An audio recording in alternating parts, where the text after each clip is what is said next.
Guys, welcome to the First Responder Playbook. I'm excited to have Dr. Grant Kruhly with me tonight, or as he likes to call, Dr. G. Yeah. Dr. G, tell my audience a little bit about yourself.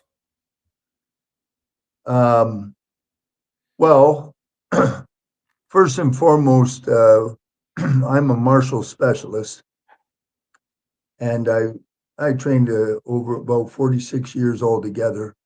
And I'm at one point in time until at least year 2000, anyway, I would have been in about the top 1% of martial specialists for my type of martial craft. Uh, what Uh, what what kind of martial arts did you do? well, I was one of the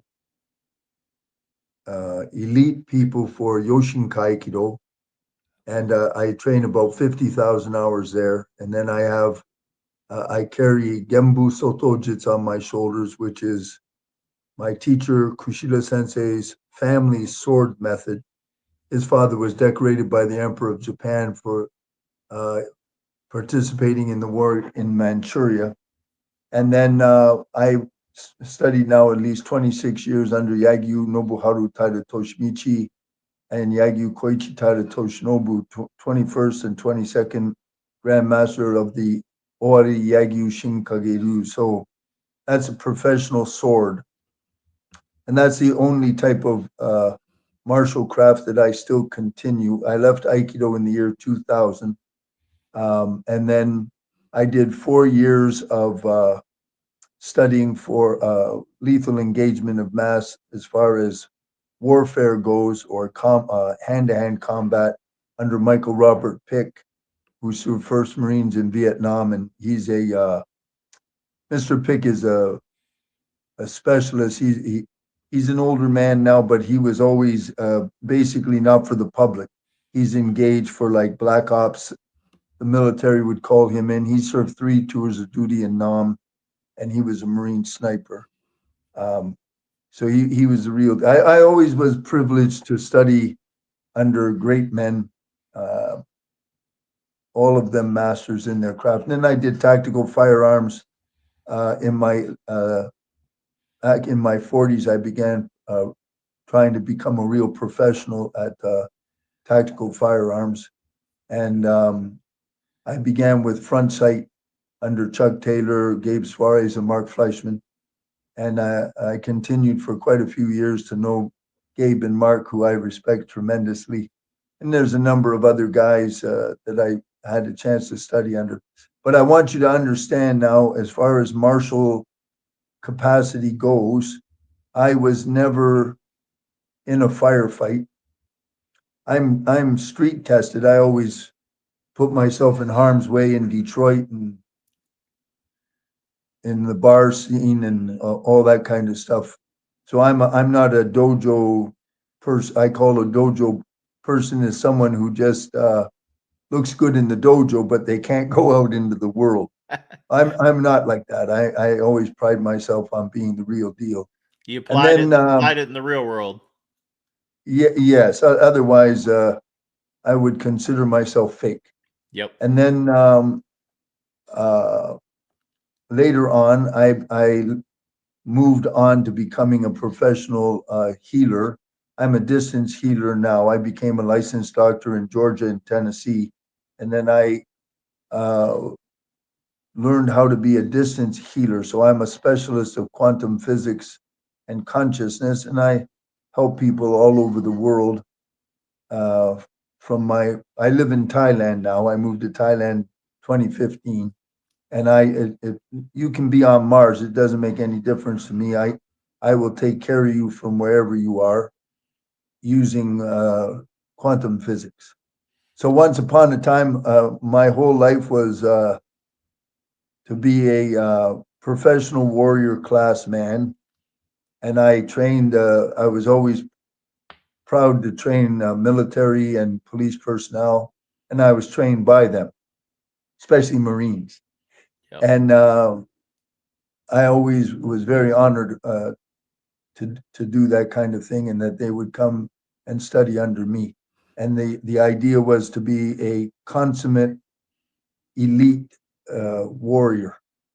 And when it comes to first responders, there's nobody I respect more because they have to deal with lethal, very severe situations, chaotic situations, and it takes a lot of guts, and it takes a special kind of person to be able to do that for real. Well, And thank because you. they're armed, yeah, because they're armed, my part in all of that is if you're armed, uh, you should be a very, very, very skilled professional because your life depends on it, other people's lives depend on it, and you're in that profession. And so that's the way I was approaching all of that. And the guys that would come to see me from SWAT or from the different branches of military, they had that longing to be a very refined, honed warrior class person, and Well, that's what they would come to see me for. that's awesome. How did you make the initial connection and get in that world of training with like military and police? Well, I when I was a kid, um, the way I psychologically, when I failed grade one, my dad was a boxer in World War II, and he's a naval officer, and he was a proud man. And then when they failed me, he didn't know how to handle that. Yeah. And that was back in Windsor, Ontario, where I was born. So emotionally speaking, the family abandoned me at the age of 6. And when I used to watch television, because I was always looking for someone to replace dad, I wanted to be. I always had the longing, always to how to be a man. Right. And I always noticed the guys that were the heroes were the toughest and the strongest. So I became a fighter, and I was a fairly viable fighter. And then I started training professionally by the age of 18. I started training at 13, but I was a professional by the age of 18. And then, of course, a lot of the guys that I would meet would be in the police forces, and I've always gravitated to the older folks and Vietnam vets. I met lots and lots of them, and I started to work for a number of police officers that had their own private business, entrepreneurial business in Detroit. And that's where I started to get my first mentorship, but from people like professional police officers that were really what I consider to be very high class elite men. And then when I moved to California in 1994, pardon me, 1991, and I established my dojo in Silicon Valley. There, my dojo was just down the road from Moffett Field, and NASA was there, and there was military all over the place. And they just automatically found me, and I always found them. And I had the honor of some of my students, like Marco, was Force Recon, Vietnam, one of the greatest men I ever met in my life. And oh, there's brings back a lot of good memories. And we train very, very hard. There's very elite professional training, 4 to 5 hours a day, 7 days a week, and not children's play. I have nothing to do with commercial martial art or anything like that. And I always train everybody myself, and I train with them. And then I would learn from those great men because they were in battle, or they were on the Palo Alto SWAT team. A number of those guys were my students for years, 5, 6, 7 years. And my job was to make them the greatest they could possibly be. as sharp as a razor. And that's what I did. That's awesome. Um, can you kind of you've kind of touched on it? Can you talk about the importance of like training of like martial arts in law enforcement? Because you see a lot today. A lot of guys are training jujitsu, but any Mm. sort of self defense tactics like that. Can you touch on just like how important that is in the first responder world? As far as I'm concerned, it's top of the line. Why? Because you carry a firearm. You have whichever one you're carrying. I was always trained with a Glock, and you might have to have a tactical shotgun with you, and you're facing people that'll kill you. Um, so the first and foremost thing you have to be able to do is handle that gun with surgical precision. It takes 1.4 seconds for the human brain because the frontal cortex is so slow. It only processes 40 bits of information a second. So it takes 1.4 seconds to respond to an attack.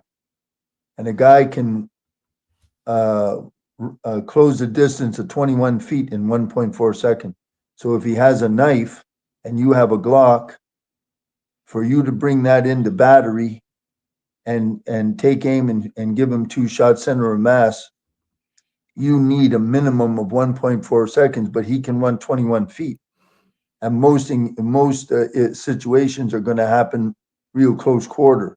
So the idea of uh, response and self defense is a bunch of nonsense. Whoever is the attacker, the offensive person, if he makes the move, it only takes 0.1% of a second to drive for him to drive his finger through your eye. If you're in range, you're never going to get.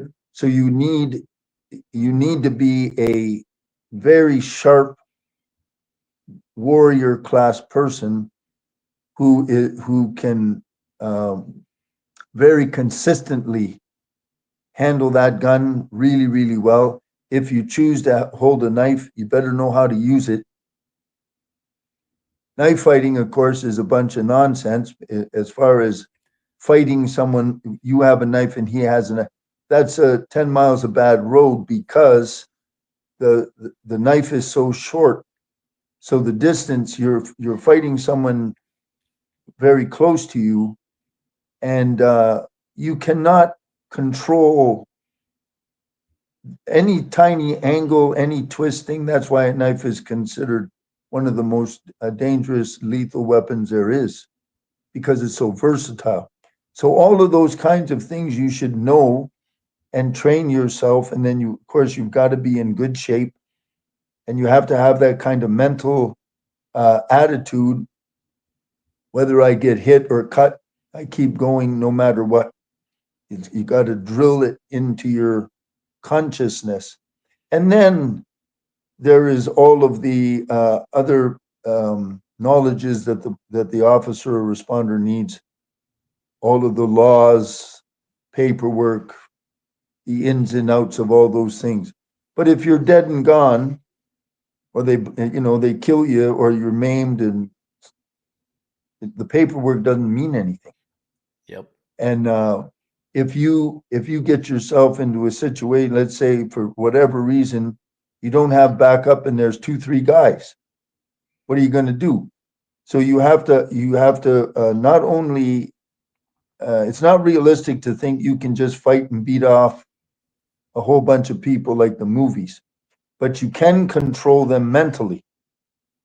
Yep. And that when I used to deal with motorcycle gang guys, I was a bouncer in Detroit for years in the striptease circuit to test myself.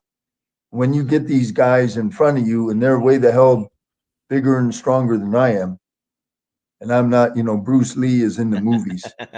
So what you have to have is a mindset of how to control, dominate, or lead those people.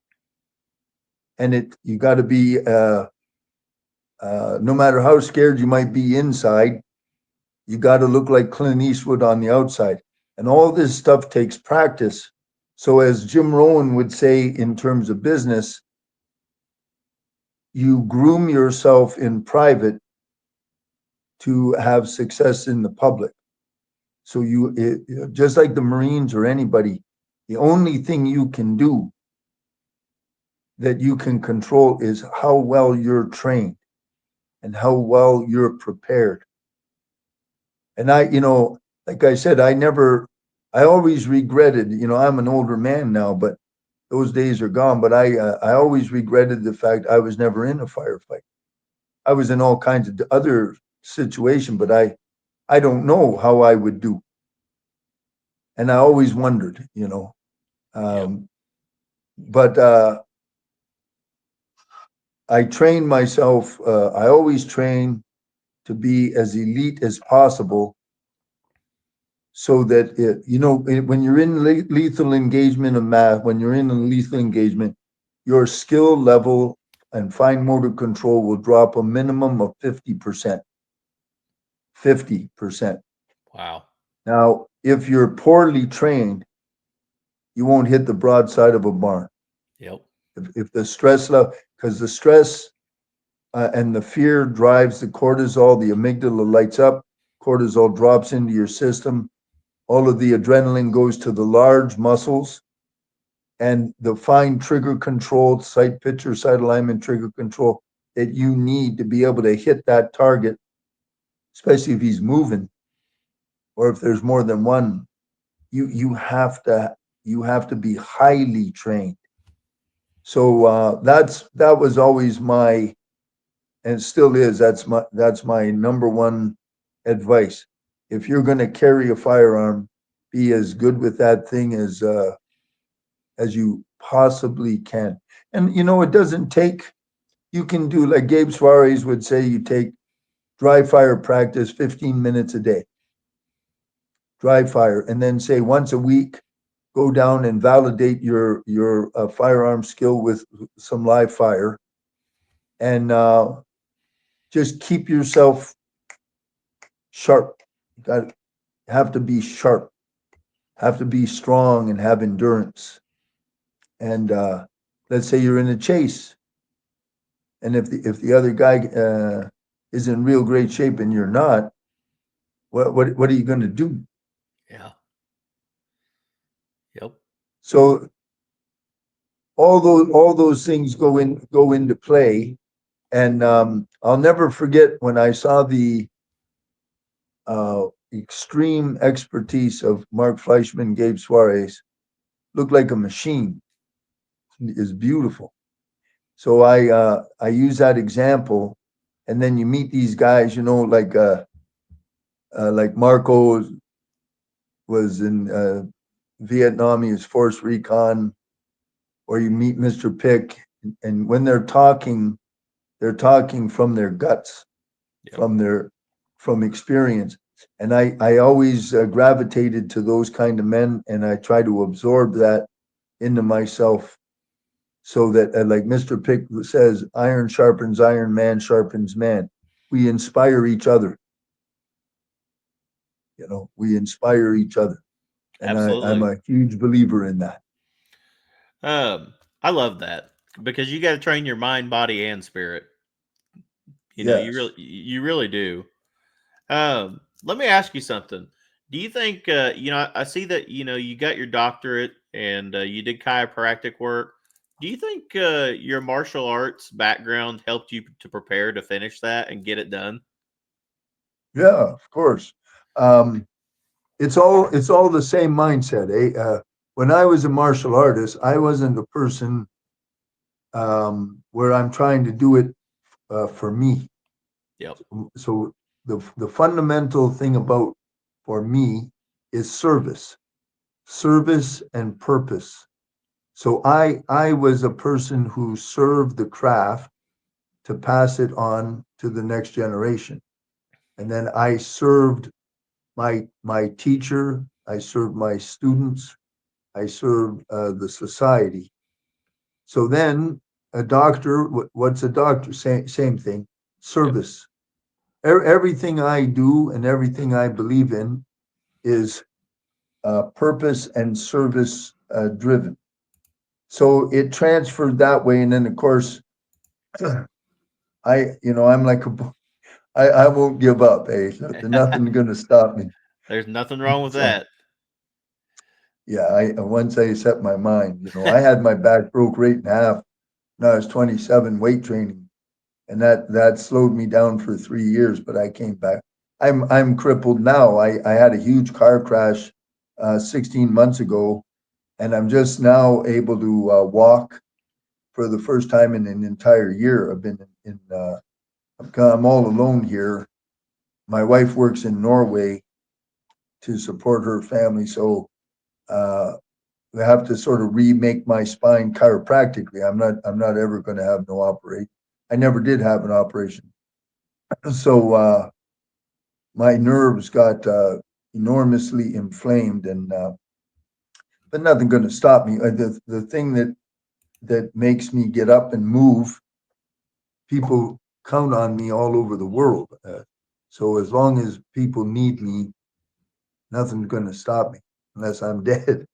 Same thing with all of the first responder. I mean, if people had any concept of what the first responders face, I love firemen. I think firemen are the most astounding people in the world. You look at a fire and they're walking into that thing. Yep. And one of my good friends was a fireman, and he said, we run in where everyone else is running out. That takes a special kind of man. I really admire that. Without the first responders, it'd be hell on earth. Yeah. We always make a joke, firemen and police officers kind of joke with each other and give each other a hard time, but the way I look at it is only I can make fun of them. Like they may be the people that we joke around with, but only I can do that, because at the Yeah, end of the day, we're gonna have each other's backs. yeah, Yep. yeah. I want to talk about. Tell me about the best technique and your work you're doing now, and how do you think that could help first responders moving forward? Oh, I'm waiting for that chance. I I do morphic field physics, so what that means is I can take an entire um, how many people how many people are in a SWAT team when they're going to go takes on a task? How many of them are there? I'd say usually around five, six, seven, somewhere in there. Okay, so it's just a small group. I can do morphic field physics in the thousands. So Wow. you take what you do is the chief of police or the chief just tells me I want to see a picture of the each of the officers' face and their name. And then I put all those guys as a collective, and that collective has an emergent property, which is the sum total of the consciousness of all of them together as a team. So you think of that team as one entity. If they're operating with total coherence, that's how they operate, right? Now, what I can do is I'll go into the team and I'll check for any kind of interference between each other and whatever their task is, or let's say the chief wants to see them better in this area, that area, that area. I can go through that group in real time because everything I do is in real time, and I will remove the weakness or the negative or the fear or the doubt, whatever it is, doesn't matter. I will remove it and pull them up. I do that with sports teams, with think tanks. Like let's say I call it a think tank. let's say I have like a corporate boardroom, Yep. and they got to arrive. They need to be they need to all be compatible with each other, and there's dissonance. There's trouble. I can make them all remove the interference so that they all work together smoothly. So um, you can see small examples of stuff like this with people like HeartMath. The HeartMath Institute has done work with police forces and with hospitals. The stuff that I do is immediate, requires no effort on the part of the people. So the entire team, I'll hone them up in a half an hour, and it's done. And they don't have to go into a meditation or do anything. I can do it in real time. So that's the difference between with applied quantum physics through consciousness versus, like, let's say you get the SWAT team or the boys, and you want to let them do heart math.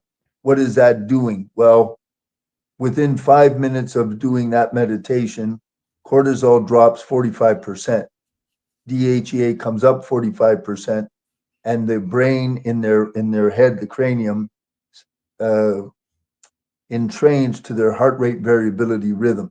So what happens when they do heart math? They become calm, integrated, and they're in a superior state. And the state can not necessarily, but can sustain for 4 to 6 hours. In my case, I will go through. Let's say you got a guy that's aspiring to be a top level um, troubleshooter for the SWAT team or for the military, but in his subconscious database, there's some negative programming from his dad or something he picked up when he before the age of 7 that says that puts doubt in his mind. That doubt has the power of 1 million because it's in the subconscious strata. His conscious brain, when as an adult man, only has a power of 1 to 1 million ratio. That's called cognitive dissonance. I can surgically locate that download that gives him doubt or a gap, and I remove it. And when I remove it, it's gone. The other thing I do for guys that are like yourself in that branch of the world is I can remove post traumatic stress syndrome so fast it'll make your head spin. There's no need for medication or any of that stuff. I've never once in my professional career not succeeded in removing post traumatic stress syndrome yet. It's very easy for me because my approach is utterly different from a classical approach. How does that for somebody that's not familiar with that? Because I like hearing that. How do you approach that? Like you said, you can do it remotely. Like how does that work? Okay, so very simple, and all of this is peer reviewed science now. It's just the like you and I right now. There's no disconnect wherever you are in the world and me. There's no disconnect whatsoever, and energetically at an actual consciousness energetic level. Now, I use two kinds of frequencies that you can look up right on Google. One is called a destructive interference wave. The other is a constructive interference wave. And everything from a virus to a star to a thought to a word. It's all frequencies. So a destructive interference wave means when they meet each other, they cancel to zero. So if I find something in your subconscious that you don't want anymore, like say fear of failure, so I trace down where in you first downloaded the very first download you ever received that began the complex or the neural nets for fear of failure. And I will disassemble it using destructive interference waves. until I remove it completely. I'll disintegrate it completely. Disassembly process means I'm knocking out all the entanglements relative to that first download. Then I go up to the very next download surgically, and I eliminate it, and I eliminate them all until we reach the age of 7, when the frontal cortex starts.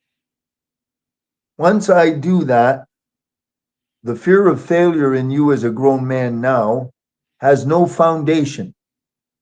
There's no software left relative to the fear of failure in your software, in your brain, in your subconscious.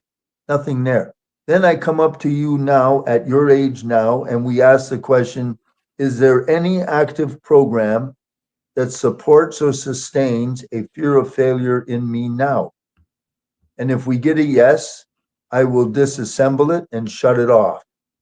Once I do that, it's gone relative to fear of failure. It's gone, done. Uh, and that's a fact. And how do we know it's a fact? From all of my clinical experience. I have like a 98% success rate with anything, as long as they stick with me. Some things we can do like that. Other things might take a few months. See, like post traumatic. Let's take the post traumatic stress syndrome scenario. I had a young lady who came to see me. She's in California, and she's one of those trekkers, real gutsy, not necessarily that intelligent, but real gutsy. Right. And she had a boyfriend at the time, and they wanted to go. They're going to go trek across this island. It's a jungle island. I can't remember the name of that island. And she found on the maps like some kind of a trail that led her through the mountains in this tropical rainforest. And they want to walk her and this boyfriend clear across this island. Okay, so that all sounds good. And she's in real good shape and everything. But when she gets to the island and she's in the town where they're going to take off from, they're talking and so somebody's listening. They get way out there in the jungle, and a group of guys all dressed up so that you can't, like war paint and masks, and that they attack them, they rape her, they beat the living hell out of the kid. He was done. And she tries to scuffle, and in the scuffle she gets a real bad lacerated arm, cuts her deep. So she's pretty smart, and she convinces these guys they can have all of their gear and everything if they'll just let them live. Meanwhile, she's bleeding profusely. And these guys do it. They take off with all their stuff, and they're out in the middle of the jungle, nowhere. They have no communication, and she's bleeding profusely. So what she does, she holds her arm up to try to have gravity help her. She gathers up that guy that was traumatized, and they start running. They're headed back to the only camp, uh, civilized place that they know, that she knows, and they made it, and it saved her life, and they stopped the bleeding, and so forth and so on. So when she meets me, it's many years later, and when I go into her consciousness, sure enough, she has what I call a SEMO, post traumatic stress syndrome, means sympathetic emotional memory override. What I did was, it just took me maybe 20 minutes. I just have her go back in her memory to that event, and she started crying. And I disassembled that entire event. I disintegrated it, and the post traumatic stress syndrome was done and never come back. Cannot come back because I disintegrated. And that all the post traumatic stress syndrome means,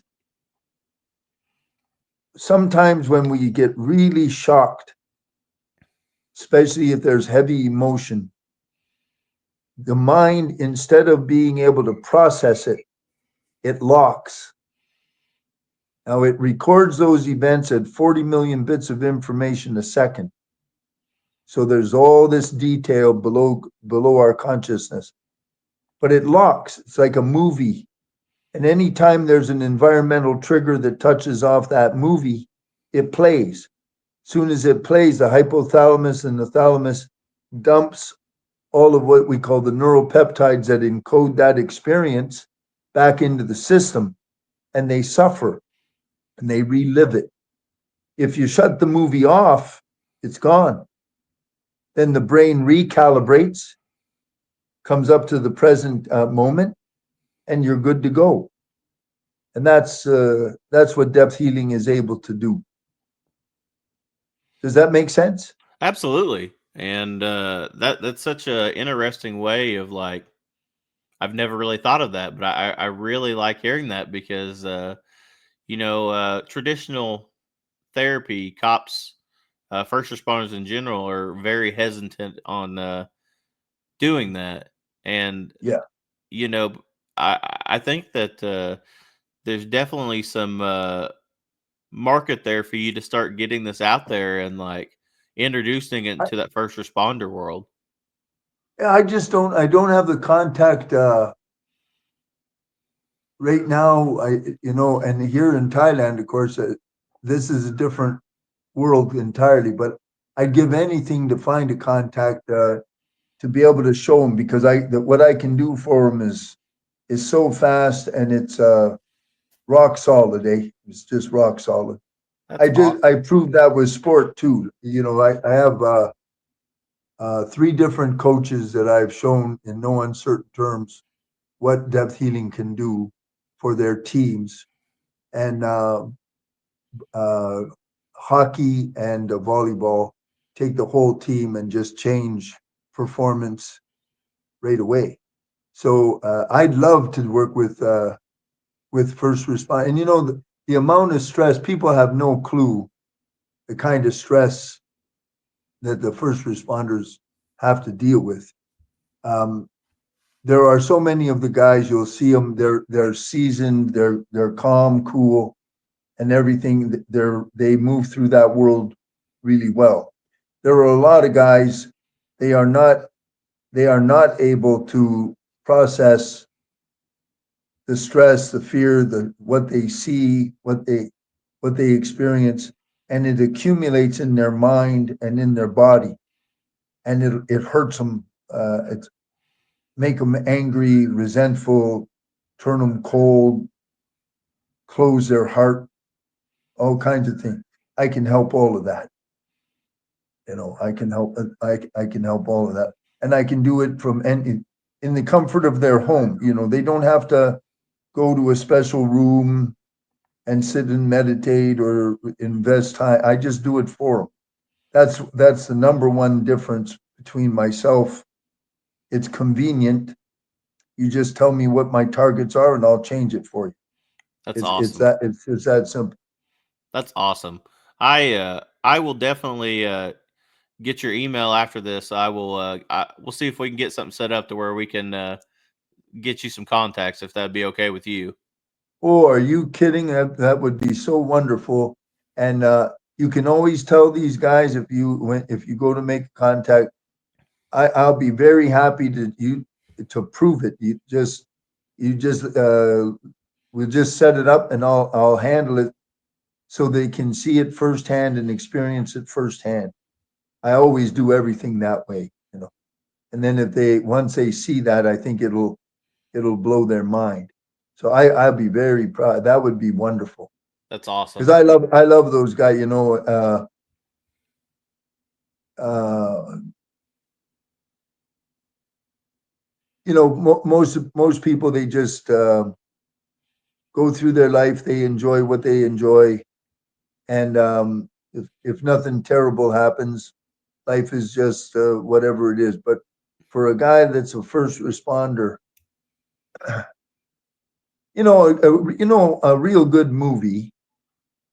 When I was a young buck, how old are you now? 36. Oh, yeah, yeah. Well, when I was 36, when I was your age, the way I trained myself, if you watch the movie The Lawman with Burt Lancaster, that's always my uh, top movie that I recommend Yep. for being professional warrior. And then if you watch that movie, to try to understand the kind of stress. It's a war movie, but it's based on true story. Is We Were Soldiers with uh,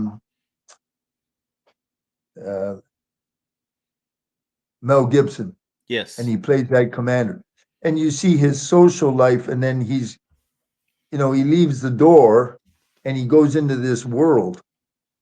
And at first responder, when like I always think of guys like in Detroit or L.A. or New York or any of the really big cities. Holy mackerel! You know, it, people don't realize. Only the responders know. Yep. They only they know. That's very true. Where, if somebody wanted to get your book, can you tell us about your book and where they could get your book at?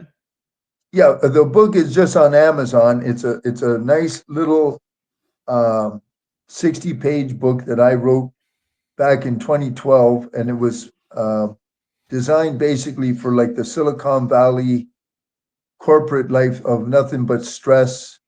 And you can absolutely apply it to first responders because it's all based off of Zen, warrior Zen. There was a great Zen master, Taekwondo, who was the teacher to Zen teacher to Yagyu Tajima no Kami, who was one of Japan's greatest swordsmen. And so this the my book is based off of those teachings. And basically, what it is, um, it's a series of little ways to tie into your body, so that in just regular activities of daily life, no necessity for some special circumstances or a special place or a quiet place. And it's a way of punching a hole in the agenda, which is agendas, remember, are future based. And you have to be when you're a first responder, you've got to be always in condition yellow, so you're awake and aware. Because if you're in a dangerous area and you're in condition white, you can be dead and gone instantly at any moment. You've got to be in yellow so you can go to orange and red, and then of course you don't want to go from white to black, and you freeze and then you're dead and gone. So you have to be in the present. My book is called Want More, sort of a strange name. I made the name because it was for Silicon Valley people. But the idea is, how do you stay present in the moment where you are? So you're awake and aware and you're sharp and you're on. Because you have, when you're a responder like that, you have to be. You got to be there. And human mind, of course, is weak. It wanders all over the place. It's so easy to be used. The light, like you say, the lights are on, but the guy's vacant for a moment. And I always think, if I was a first responder now and I was at your age, the thing I always trained for, or that I taught, always consider yourself in the, no matter how nice the neighborhood is, that you're in a very, very unpredictable arena, so that you keep your edge. I was watching one of your nice podcasts with that one officer that was a Marine, and then he was Army, and then Yes. he was. I like that guy a lot, um, and you could see how sharp he really is. You know, Oh, talks real calm, yes. but he's as sharp as a razor, and he's ready, and he's on, and he's elite. And I always recommend just for no other reason, if you're carrying that Glock or you're carrying a firearm or you got a badge and you got to walk in harm's way, uh, got to be absolutely on. Then you can relax when you go home. You can relax when in your home. But when you're a warrior is a warrior. You got to be sharp like that. That's my opinion. Absolutely. I'm with you on that. 100%. Well, Dr. G, I don't want to tie you up all day because I know it's your morning time over there. Oh, Um, I'm enjoying this. You can talk to me for a month. I don't care. well, thank you so much for joining me tonight. And You're welcome. I'm going to link some of your stuff in my show notes when it goes live. And then Sure. and you are always welcome back on here again, okay? If you know anybody that would like it in the forces, any branch, and they want to see what I can do for them, please hook me up because I'll take care of them. It'd be my honor. Absolutely. Well, Dr. G, it was my pleasure to have you tonight, and I will You're let you welcome. enjoy your day. Have a great day, sir, okay? Thank you. You too. Take care of yourself. You too. Bye-bye. Bye bye.